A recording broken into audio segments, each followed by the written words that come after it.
अस्सलाम वालेकुम जी प्यारे हो, क्या हाल चाल है? ठीक ठाक। अच्छा जी प्यारे हो, ये देखे जी माशाल्लाह माशाल्लाह। स्लोवेनिया के कैपिटल लुब्लियाना में माशाल्लाह जी एक मस्जिद देखें माशाल्लाह जी। मुझे तो पहले ये लगता था कि इधर कोई मस्जिद ही नहीं होगी, पर इतनी बड़ी मस्जिद देख के तो दिल खुश हो गया माशाल्लाह। और इसकी लॉन्ग वीडियो मैंने बनाई है, आपको मेरे चैनल गुल्लू व्लॉग पे मिल जाएगी। शॉर्ट तो चलो आप देख रहे हैं माशाल्लाह जी माशाल्लाह। इस मुल्क में एक 1 लाख के आसपास मुसलमान हैं, और ये ओरिजिन जो है इनका कोसोवो और बोस्नियन है।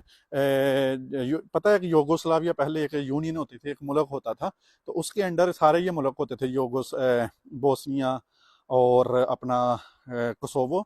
तो अब वो अलहदा हो गए, तो उस टाइम जो आबाद थे मुसलमान इस मुल्क में, या साथ वाला जो मुल्क क्रोशिया है, तो उधर जो मुसलमान आबाद थे फिर वो उधर ही रह गए हैं। तो वो ये वाले मुसलमान हैं, इन्होंने खुद ये मस्जिद बनाई हुई है, और माशाल्लाह अंदर से ज़बरदस्त है, खूबसूरत है माशाल्लाह। अंदर से आपको एक अलहदा से वीडियो में मैं बताऊंगा माशाल्लाह जी।